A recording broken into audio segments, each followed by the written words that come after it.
난도 극복기 Being Myself 나다움 9번째 대인관계의 기술을 배워라.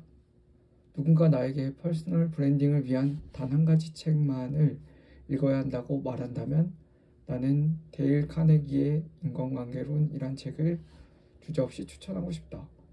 퍼스널 브랜딩에서 오랫동안 생존하기 위해 가장 중요한 역량은 대인관계 기술이다. 나라는 브랜드를 오래오래 사랑해주는 존재는 결국 사람이다. 브랜딩의 핵심은 사람을 잘 알아야 하고 사람과의 관계를 잘 이해하는 사람일수록 퍼스널 브랜딩 구축이 안정적으로 이루어질 수 있다. 오늘날 내가 퍼스널 브랜딩으로 인정받을 수 있던 가장 중요한 요인은 바로 사람과의 관계 덕분이 99% 이상이라고 말하고 싶다. 인간관계론에 따르면 90% 이상은 인간관계에 관한 능력인 사람의 성격이나 다른 사람을 이끄는 능력이 성공 요인에서 중요하다고 했다. 금전적인 요인은 15% 정도밖에 기여하지 않는다. 어느 분야에서 뛰어난 지식을 가지고 있는 사람이라고 해서 많은 돈을 벌거나 최고의 소득을 올리는 것은 아니라는 거다. 지식이 뛰어나거나 전문적인 사람들은 주당 $20에서 $50만 지불하면 포용할 수 있다. 나는 내가 아는 지식에 전문성을 더하여 내 생각을 거부감 없이 타인에게 잘 표현하고 설득하는 것들이 가장 중요하다고 생각한다. 리더가 되어 따뜻하게 사람들을 포용하며 리드하는 능력, 열정과 긍정의 에너지를 전달하는 능력 등 타인을 성장할 수 있게 하고 움직일 수 있게 하는 원동력 등 이 모든 것은 사람을 잘 알고 이해해야 얻을 수 있는 기술이다.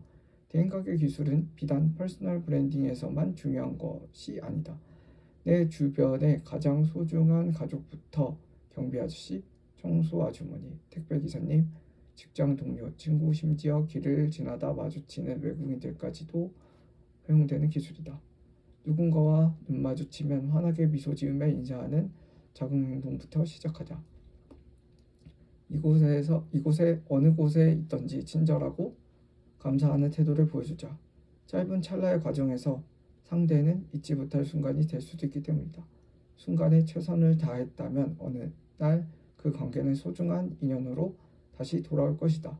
내가 생각하는 대인관계의 기술 10가지는 다음과 같다. 첫째, 늘 환한 웃음으로 맞이하기. 둘째, 상대방의 이야기에 온몸으로 경청하기. 셋째, 내가 만난 사람들을 돋보이게 만들어주기. 넷째, 주변 사람들을 더 잘 될 수 있게 도와주기. 다섯째, 상대의 강점은 부각하고 약점은 가려주기. 여섯째, 부드럽고 따뜻한 카리스마로 상대방을 포용해주기. 일곱째, 상대방을 존중한다는 마음을 표현하기. 여덟째, 먼저 손을 내밀어주는 사람이 되기. 아홉째, 상대방이 가진 가치들을 인정해주기. 열 번째, 내가 타인에게 받고 싶은 대접을 상대방에게 그대로 해주기. 퍼스널 브랜딩을 장기적으로 구축하는 과정엔 온라인 글쓰기만의 만남이 존재하는 것이 아니다. 온라인 강의를 통해 만날 수도 있고 전화로 1대1 상담을 하며 대화를 나눌 수도 있고 직접 만나는 수 있는 기회도 생긴다. 자기만의 전문성을 가진 커뮤니티와 스터디 주체, 온라인 단톡방에서의 활동, 이벤트, 행사 등을 기획, 1대1 대면 컨설팅 등을 수행하는 과정이 필요하게 된다. 퍼스널 브랜딩이 온라인상에서 멋지게 구축되었다고 해도 직접 만나는 과정에서 고객이나 팬들은 당신이 어떻게 타인들을 대하는지 다시 관찰할 것이다. 보다 가까이에서 당신의 행동과 모습을 보며 사람들은 평생 팬이 될지 말지 결정하게 된다. 그렇기에 사소한 관심과 배려하는 마음을 늘 갖고 있어야 한다. 2023년 초 블로그를 통해 무작정 퇴사하지 않겠습니다라는 책의 저자인 김경진 작가님을 알게 되었다. 당시 내가 책을 읽을 때 직장에 대한 퇴사가 올라오기 시작했고 퇴사를 고민하는 분들도 이 책을 읽었으면 하는 바람이 있었다. 그리하여 작가님을 찾아뵈었다. 처음 만났는데도 시간이 가는 줄 모르고 폭풍 같은 대화를 나눴다. 대화의 주제는 아들 둘의 자기 개발과 글쓰기를 좋아하는 엄마, 창조성을 느끼는 새벽 야생의 시간 등이었다. 어느덧 아이를 픽업해야 할 시간이 찾아와 정작 내가 원하는 이야기를 하지 못하고 헤어졌기에 아쉬움이 남기도 했다. 이후 두 번째 만남에서 용기 있게 저자와의 북토크 살롱을 기획하고 싶다고 말씀드렸다. 전부 무료로 진행되는 기획이지만 김경진 작가님께서는 흔쾌히 허락해 주셨고 오히려 더 기뻐해 주셨다. 아마 작가님의 책을 알리고 싶은 나의 마음이 오롯이 전달되었으리라 생각된다. 장소 선정도 이미 내 마음속에 정해져 있다. 공간을 통해 자기의 정체성을 그려나가시는 블로거 소셜 다락님이 많은 사람에게 그녀를 소개해주고 알리고 싶어 올해 특강도 기획하고 주최했다. 타당역 근처에서 소셜 다락과 소셜 서재를 운영하고 계시는데 시간이 허락된다면 꼭 한번 가보길 바란다.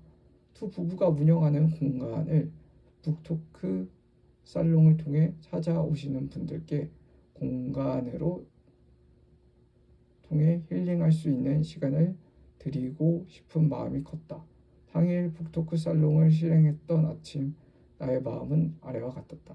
매일 똑같이 돌아가는 일상에서 두 번 다시 돌아오지 않을 오늘 단 하루 함께 보내는 이들에게 선물과 같은 경험을 주고 싶었다. 위에서 내가 생각했던 대인관계 기술은 내가 생각했던 10가지 기술을 모두 다 적용한 것들이다. 종이책으로 적다 보니 10개의 기술을 서술했지만 그때는 딱히 어떤 기술이나 스킬을 의도한 것이 아니었다. 그저 내 마음이 가는 대로 먼저 손을 내밀어 모임을 기획했고 사람들을 불러 모았다. 저자의 생각은 물론이지만 다른 사람의 이야기와 생각을 들어보며 집에 돌아가는 길에 자신의 삶과 인생을 다시 한번 재정비해보는 시간을 주고 싶었던 마음이 컸다. 내가 알고 있는 세계 이외에도 더 넓은 세상의 지평선을 넓혀보는 시간을 가져보고 싶었다. 생각보다 큰 호응을 얻었다. 나를 포함하여 총 10명이 함께한 자리였는데 주제는 퇴사와 관련된 이야기였다. 책을 읽어보니 저자와의 북토크 살롱을 주최하면서 한순간 빛나는 브랜드가 아닌 오랫동안 사랑받는 브랜드는 언제나 고객과의 소통을 놓지 않는다는 것을 깨달았다. 일시적으로 반짝 빛나는 연예인이 아닌 오랫동안 사랑받는 연예인과 브랜드를 살펴보자.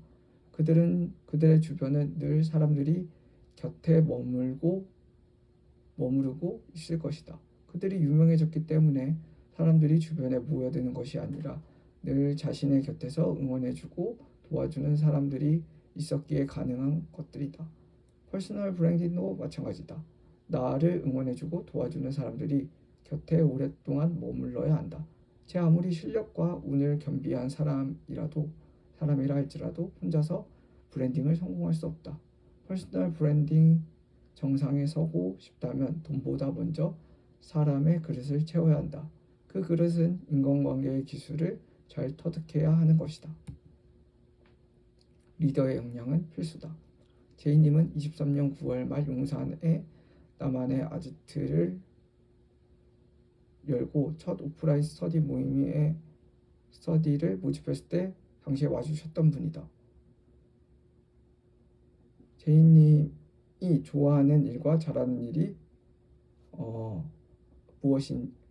무엇일지 아직 잘 모른다고 했고 동시에 꿈을 꾸는 사람이 되고 싶다고 했다. 지난 4년 동안 회사나 새로운 도전을 하고 싶었지만 막연한 두려움이 생겨 선뜻 용기 있게 나아가지 못했다고 말했다. 그녀에게 있어 가장 큰 고민은 성인 진로였다. 진로에 대한 고민의 끝을 내보자고 2023년 연말에 찾아온 제이님께 내가 했던 여러 답변 중 그녀가 가장 기억에 남는 답변은 다음과 같다고 했다. 리더가 되어보세요. 현재 그녀는 1년간 부자의 돈그릇 스터디를 하면서 블로그를 통해 자신만의 브랜드도 함께 쌓아가고 있다. 진로에 대한 고민을 일반적인 루트로 끝낼 수 없다고 했고 자기만의 길을 가기로 결심했다.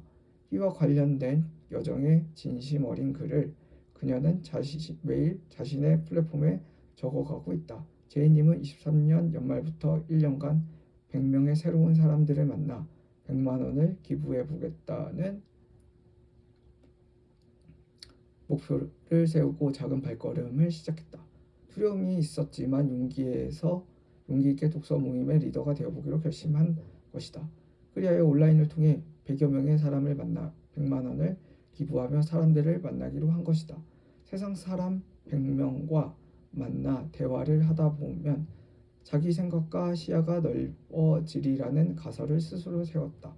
진로에 대한 고민을 어느 정도 해결할 수 있는 지혜를 얻을 수 있지 않을까 하는 그녀만의 실험이 시작된 것이다. 실제로 제이님은 흔들림과 두려움, 무기력이 공존하다가도 다시 툭툭 털고 일어나 계속 실천하는 중이다. 처음 적었던 목표가 과연 이루어질까에 대한 고민은 어느덧 실행하다 보니 코앞에 다가오고 있다. 제이님은 온라인을 통해 오프라인 독서 모임을 모집하였다.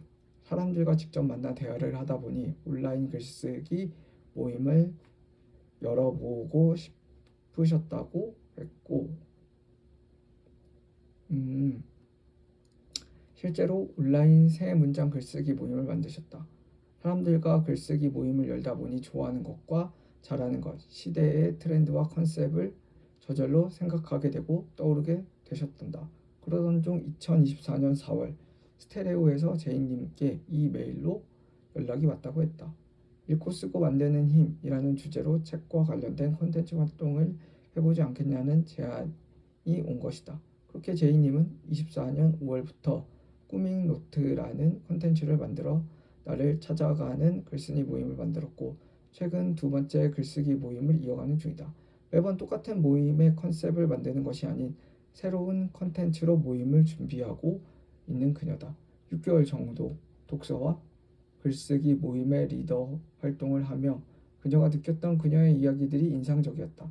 저는 독서로 사람과 사람이 연결되어 대화를 나누고 질문하는 것을 좋아하며 제가 생각보다 잘한다는 것을 알게 되었어요.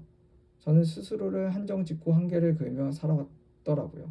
그러나 원한다면 할 수 있는 것이 있었어요. 마지막으로 직접 몸으로 부딪히고 해봐야만 알 수 있더라고요. 2023년 11월에 시작하여 독서 모임의 리더만 1년간 하기로 했거든요. 그런데 지금 제가 온라인 글쓰기 모임을 열어 리더가 될 수 있다는 생각은 전혀 해본 적이 없어요. 독서 모임의 리더가 되어보니 해볼 수 있던 기회였어요. 저는 점점 더 도전하는 것을 예전보다 즐기는 것 같아요. 1년이 되었을 때쯤 제가 원하는 모습이 있어요. 1년 동안 독서 모임 리더를 꾸준히 하여 무엇이든 할 수 있다는 나 자신을 만드는 것이에요.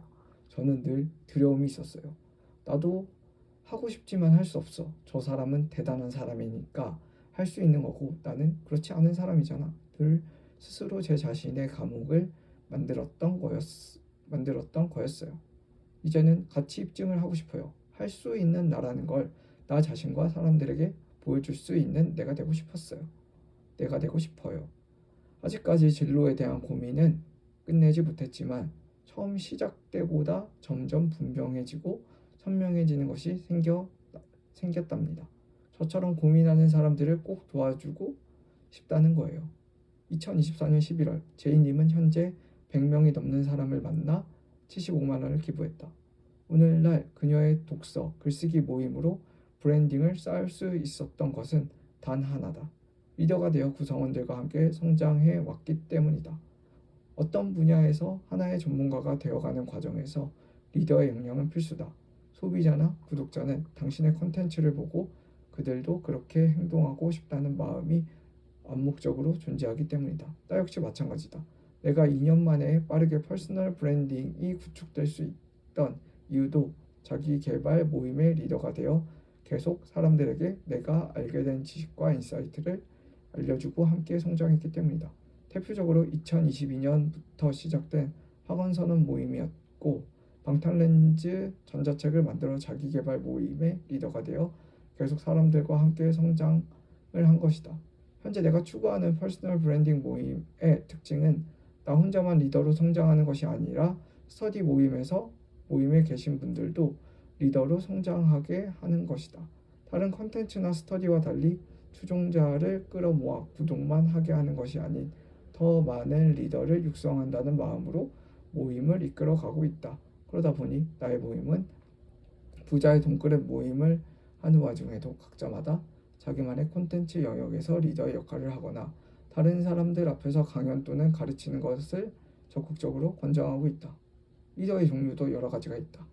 강의로 전체의 시간을 할애할 수도 있고 때론 경청하는 사람의 입장에서 고민할 수 있는 사람들의 문제를 더 많이 들어줄 수도 있다. 내가 모임을 운영하는 경우는 일반적인 강의의 전달 방식보다는 경청을 더 많이 할 때가 있다. 남들에게 가르쳐 보는 것이 가장 빨리 성장하고 실력도 늘어난다. 오늘부터 여러분도 작게 리더가 한번 되어보자. 내가 알고 있는 것을 또는 함께 성장하고 싶은 하나의 분야가 있다면 모임을 열어 리더십을 발휘해 보길 바란다. 어떤 것이든 상관없다. 단 한 명이 와도 일단 시작하는 것이 중요하다. 여러 번 알려주고 가르치는 연습을 하다 보면 어느새 메시지를 전달하는 능력도 점점 향상된다. 마지막까지 버티는 사람이 될 것. 퍼스널 브랜딩을 공부하다 보면 세상의 다양한 브랜드 역사가 눈에 보이기 시작한다. 내가 좋아하는 성심당 빵집 브랜드는 1956년 대전역 앞 작은 찐빵집에서부터 시작되었다. 대전 시민의 자부심과 사랑의 온기가 더해져 오늘날 대한민국에서 손꼽히는 하나의 기업이 된 것이다.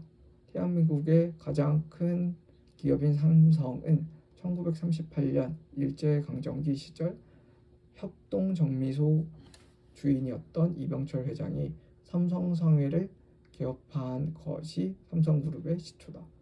퍼스널 브랜딩도 마찬가지로 역사가 필요하다. 만약 여러분이 오늘부터 퍼스널 브랜딩을 하기로 마음을 먹었다면 단기간에 승부를 볼 것이 아닌 내가 눈을 감는 마지막 순간까지 존재하겠다는 마음으로 임하면 좋겠다. 마지막 순간까지 퍼스널 브랜딩 글쓰기를 즐겁게 하려면 중요한 마음가짐 하나가 있다. 바로 남과 비교하지 않는 마음이어야 한다. 내가 쓴 방탄렌즈 지혜 전자책에서 방탄렌즈를 갖추기 위한 마인드의 첫 번째는 아래와 같다. 남과의 비교는 금물이다. 2022년 블로그 글쓰기를 시작할 때만 해도 나는 퍼스널 브랜딩 글쓰기에 대해 잘 몰랐다. 브랜딩 관련 책을 읽어봐도 전혀 감이 잡히지 않았다. 그러니까 책을 읽어도 곧바로 적용하는데 다소 시간이 걸린 것이다. 단 한 번도 SNS를 사용해 본 적이 없던 나였기에 그저 글쓰기 하나를 꾸준히 하고 싶다는 마음 하나만으로 시작했을 뿐이다. 그 마음 하나만을 안고 아무것도 모르는 온라인 세상에서 하루 한 장 글을 쌓아가는 마음으로 임했다. 그런데 어느 순간부터 내 마음에 불행이 찾아오기 시작했다. 분명 온라인 세상을 접하면서 생겨난 마음의 불행이었다. 글쓰기를 시작하기 전까지만 해도 그동안 내가 알던 세상이 전부인 줄 알았는데 내가 몰랐던 새로운 세상들이 펼쳐지고 있었다. 블로그 글을 쓰기 전 나의 가장 행복한 순간과 행복 지점은 내가 이국적인 곳을 여행하며 박물관과 미술관 및 역사의 건물과 예술을 알아갈 때 하루 종일 그곳에 심취해 있을 때였다. 그런데 블로그 세상의 기준에서 행복 지점은 내가 행복했던 지점의 기준과는 거리가 멀었다. SNS에선 많은 사람들이 가장 행복이라 생각하는 것은 경제적 자유를 이룬 사람들이었거나 영향력을 크게 끼치는 사람들이었다. 생각해보니 당연한 것이기도 했다. 지금의 시대는 자본과 영향력이 있어야 하는 사회이기 때문이다. 투자를 통해 경제적 자유를 이루고 파이어족이 된 사람들의 이야기, 자기 개발이나 독서 모임을 통해 월 1억 달성에 성공한 사람들의 이야기가 SNS와 인스타에 수두룩했다. 무일푼 비정규직 삶에서 시작했던 공무원 교사였지만 서울 강남 근처 한강변 아파트를 매수했던 나 자신이기에 나름대로 자본주의 사회에서 성공했다고 생각했었다. 그러나 블로그에서 투자를 통해 나보다 더 큰 자산을 일군 사람들을 보며 잠시 한탄했었다. 단 한 번도 누구와 비교해 본 적이 없었는데 나도 모르게 비교의 척도를 꺼내기 시작했다. 그 기준은 분명 돈이었다. 12년간 교직 생활을 하며 나의 본업과 내 삶 속에서 인생을 아름답고 성실하게 잘 갖고 왔다고 생각했지만 모든 것이 한순간에 붕괴한 듯한 느낌이었다. 늘 초조하고 불안했다. SNS 세상은 분명 양날의 검이 존재하는 세상이다. 인터넷의 시대는 남과 비교하기가 더 쉽고 가속화된 시대임은 분명했다. SNS를 해봤다면 알 것이다. 블로그와 인스타그램에서에는 좋은 차와 집, 명품을 들고 다니는 사람, 좋은 휴양지에서 행복한 모습들이 가득했다. 어느 순간 현실의 나와 비교하게 된다. SNS를 보니 현실 속에 나는 별 볼 일 없는 삶을 살고 있는데 다른 사람들은 대단하고 멋진 삶을 살고 있다고 생각하게 된다. 급기야 나는 왜 저런 삶을 살지 못하는 걸까? 라는 생각을 하며 극단적으로 자기 자신을 인생의 패배자로 만든다. 사회 심리학자들은 이를 상향 비교가 일어났다고 한다. 우월한 사람들과 자신을 비교할 때 나는 그들과 다르며 그들처럼 될 수 없다고 생각하는 것이다. 이 생각이 오랫동안 머물다 보면 결과적으로 삶을 우울하게 만든다. 미국 피츠버그 의과대학 연구팀이 실시한 조사에도 SNS를 사용할수록 우울증 발병 위험이 증가한다는 것으로 확인되었다. 인터넷이 발달한 나라일수록 남들과의 비교가 쉽게 일어난다. 대한민국의 우울증과 자살률이 높은 이유도 삶의 양극화가 커졌기 때문이다. 2011년까지만 해도 세계 행복지수 1위였던 부탄이 2019년 156개국 중 95위를 차지했던 것도 인터넷이 발달했기 때문이다. 세상의 시야가 넓어지다 보니 잘 사는 사람들의 나라와 자신들을 비교하며 스스로 불행한 마음을 가지게 된 것이다. 블로그를 시작한 지 3개월 만에 전자책을 냈던 이유는 내 마음의 불행을 잠재우고 사람들에게 인정받고자 하는 욕구에서 시작한 것이다. 전자책을 만들고 배포하면 단 한 번에 성공할 것만 같았다. 그러나 이상과 실제는 달랐음을 고백한다. 모든 것은 결코 단 한순간에 이루어질 수 없다. 생각해 보니 투자도 마찬가지였다.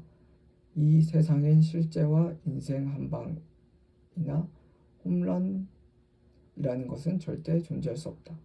퍼스널 브랜딩도 마찬가지다. 나를 브랜드한다는 것은 경계가 없는 하나의 데스게임과 같은 것이다. 불안할수록 나에 대해 더 많은 공부를 했고 어떻게 해야 블로그를 멈추지 않고 꾸준히 할 수 있는지 나 자신에게 물어보기도 했다. 2022년 여름부터 나와 끊임없이 대화하며 내가 무엇을 할 때 가장 행복하고 편안한지 나에게 물어보았고 그때 나의 대답은 이러했다. 첫째, 나는 책을 읽거나 새작을 공부할 때 가장 행복하다. 둘째, 오로지 어제의 나와 비교할 때 가장 마음이 편안하다.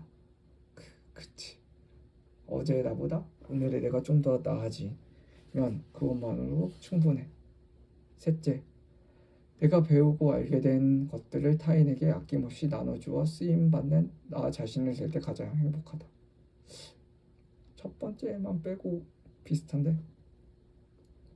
이 세 가지 대답을 통해 나는 앞으로 어떻게 해야 나 자신이 브랜드가 될 수 있는지 고민했다. 그때마다 비즈니스 사업가들을 만나러 가기도 했다. 마케팅 강의를 듣기도 했고 성공한 사람들의 스토리와 과정 하나하나를 찾아보았다. 2년 동안 성공한 사람들의 성장 스토리를 공부하기도 했다. 그때마다 내가 깨달은 가장 중요한 한 가지는 성공한 사람들은 실패해도 이를 다시 살리려고 노력했다는 것이다. 그들은 힘든 순간이 왔을 때도 포기하지 않고 어떻게 해야 그 난관을 극복할 수 있는지 고민하며 나아갔다. 실패는 내가 도전했다는 하나의 증거다. 나와 같은 기버 정신을 가지고 있는 고명환 님도 오늘날 메밀국수 사업이 성공하기까지 5번의 장사 실패가 있으셨다 했다. 내가 좋아하는 전직 가수였던 이소은 변호사도 실패 이력서를 쓰며 실패에서 오히려 더 의미가 있었음을 알게 되었다고 한다. 우리가 잘 아는 스탠퍼드 대학교에서는 실패 이력서 쓰기 VC for Failures를 개설하여 진행하고 있다. 브랜딩도 마찬가지다. 실패를 많이 할수록 내가 원하는 브랜딩에 다다를 수 있다. 그러나 늘 언제나 내가 시도하는 하나하나를 실험한다는 정신으로 살아가 보자. 실험하는 브랜딩 정신은 시간이 지날수록 사람들에게 많은 응원과 사랑을 받을 것이다. 평범한 사람이 비범한 사람이 되는 것은 얼마나 오랫동안 끈기 있게 버티고 했느냐다. 비범한 사람일지라도 끈기가 없으면 평범한 사람이 된다. 마지막까지 끈기 있게 버티는 정신으로 글쓰기를 해보자. 세상은 결국 기다릴 줄 아는 사람에게 보상한다. 기회는 분명 온다. 다만 끈기가 없으면 기회가 오는 것을 보기 전에 그만두게 된다. 어떤 분야에 있는 사람이라도 성공과 가장 큰 상관관계에 있는 것은 분명 마지막까지 버티는 사람일 것이다.